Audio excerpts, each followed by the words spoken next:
Hey Rovers, it is looking like an absolutely beautiful day to leave Cape May and head up the Delaware Bay. The Wave Rover 650, a design based on my solo ocean crossings. She's small, light, and yet easy to build, but strong enough to cross any ocean. My name's Alan Mulholland, and this is the Wave Rover story. Well, Rovers, let's just head over to the operations room and we'll see what today's itinerary looks like. Okay, so here's the big picture. Here's New York, where we had left, and we came all the way down to this area right here, which is called Cape May. And Cape May, there's a little harbor in here, and I'm at a marina. And then I will be transiting this canal right here just in a few minutes. And this canal is great because what it does, it cuts out all these shoals right here and makes it so much easier to get into the bay. So the thing about the bay is there really aren't any anchorages, and it's very, very busy in this shipping lane. So we'll have to be cautious. We're going to stay on the edge just outside the shipping lane to give them lots of room and kind of stay out of their wake. And then we'll be heading up all the way to almost the top here. Somewhere right around here there's an island called Reedy Island, and we'll be looking to anchor behind there at the end of the day. That's about 40 miles. And then the following day we'll head up and through this canal right here. And this canal is the C&D canal. It connects Delaware with Chesapeake Bay, which is right here, where I'll be spending a good deal of time. Just get those markers out of there. So what are the things you have to look out for? Well, you of course get strong currents through this area, up over 2 knots. So we also have to do this in daylight. We don't have to, but I want to do it in daylight. So that means that for the first about 3 hours, 3 to 4 hours, I will be going against a foul current. But that's all right. That's in the widest section, and the current doesn't have that much power. So it's only about 1/2 to 3/4 of a knot. And then we'll have the current will change somewhere as I approach the narrow section, and we should get a pretty good boost for the second half of the passage on account of that. All right, that is the briefing. Let's just take a look now at the weather.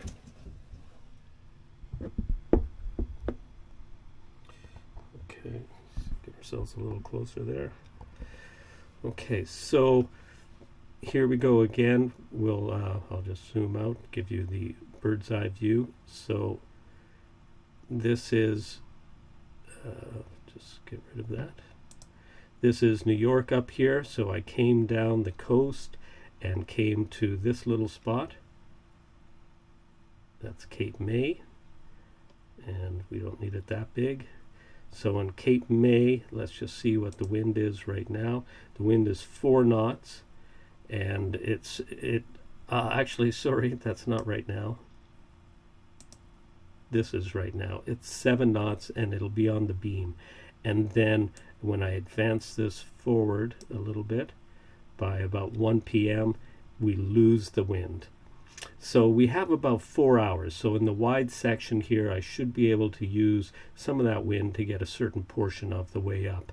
After that, it goes really light, so we'll be motoring for the second half. But bear in mind, as I just showed you on the other chart, we should have a positive current from about the midday on, and that'll get us to our anchorage.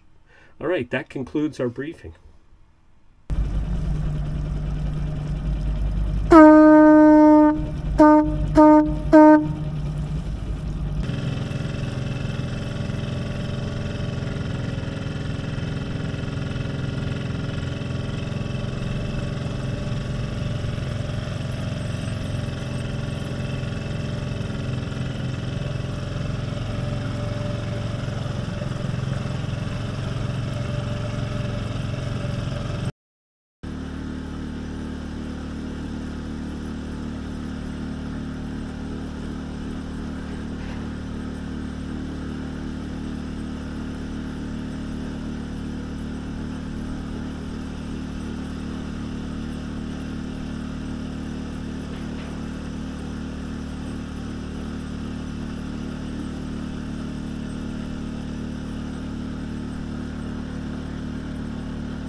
is like a mirror.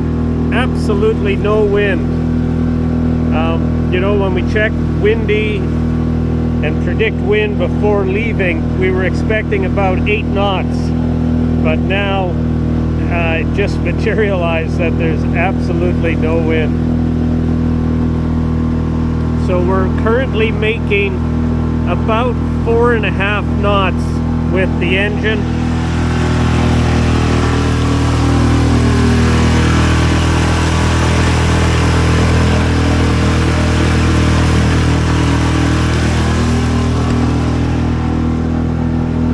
We're making about 4.5 knots with the engine, but I have it at 3/4 throttle, which should be giving me about 6 knots. But the problem is we have about 1.5 knots of current against us right now, but that'll change fairly soon, and then we should start to get a boost.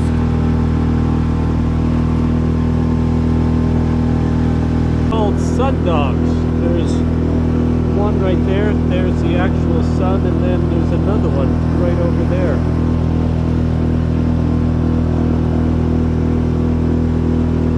Cool.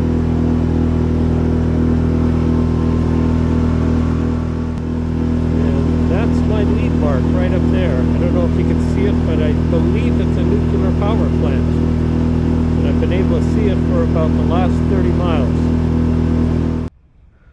Well, I didn't get a chance to film the entrance to the anchorage on account of it was quite dark when I got in here, but what a beautiful sunrise. And this is the anchorage.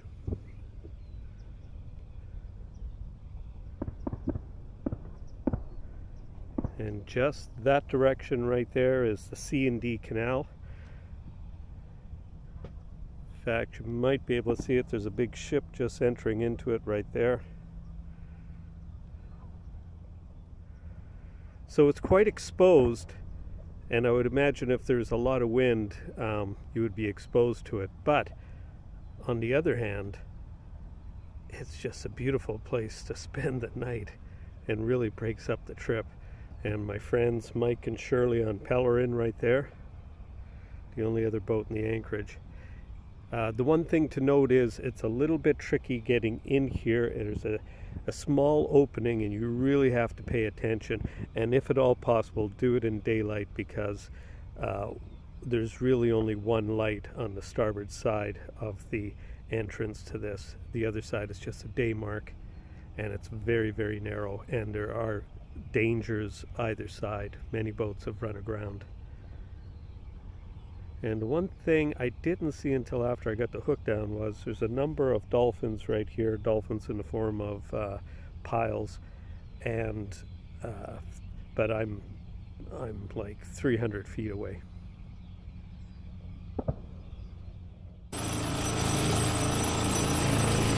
Okay, we have just left the anchorage and we are underway bound for the C&D Canal, Chesapeake Delaware Canal.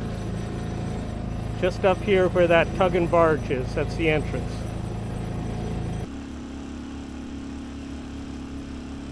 These are my friends, Mike and Shirley on Pellerin, and Mike and I actually went to the Royal Military College together some 30 years ago. Mike was an Air Force pilot.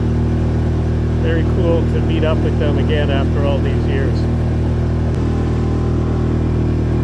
Reedy Island Bridge.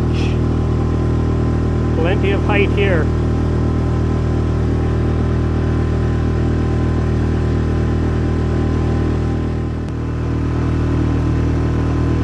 And there's the money shot. I think we could actually get two-way rovers stacked on top of each other through there.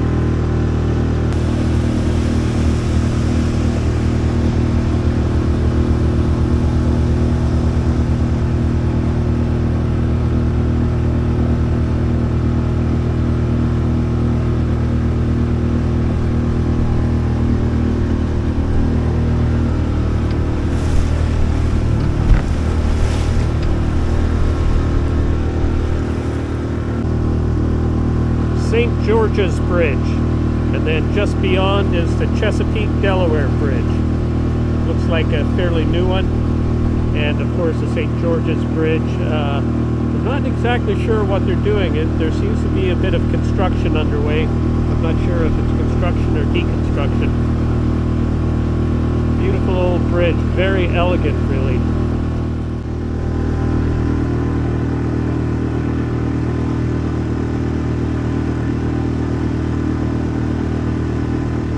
There's the money shot again.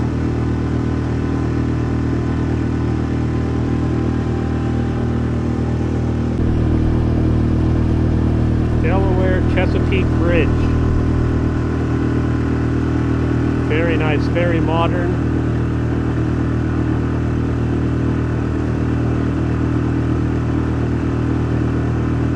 And there's the money shot.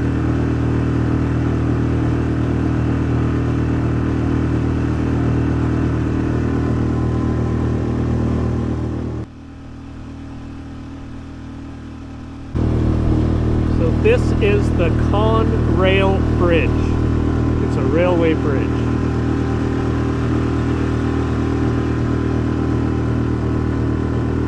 She's looking like she could use a coat of paint. But again, very elegant in its design. Amazing. So this whole section up here, this lowers down to this lower section for the trains to go through. Quite an evolution.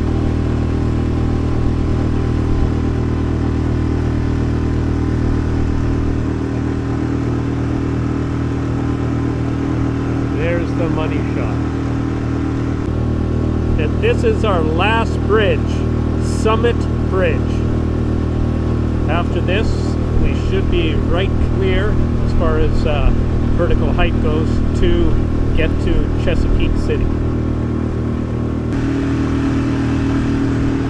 And of course, there's the money shot.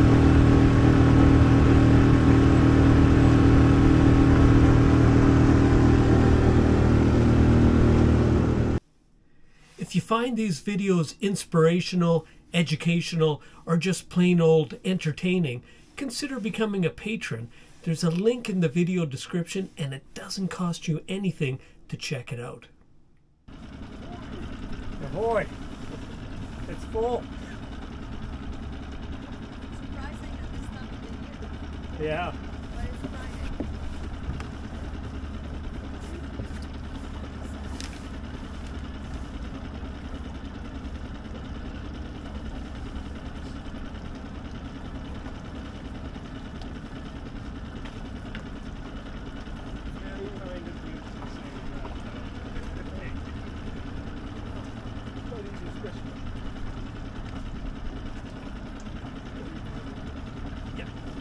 That's just a spring. A spur light setup.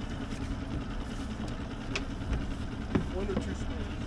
I can put a second one out.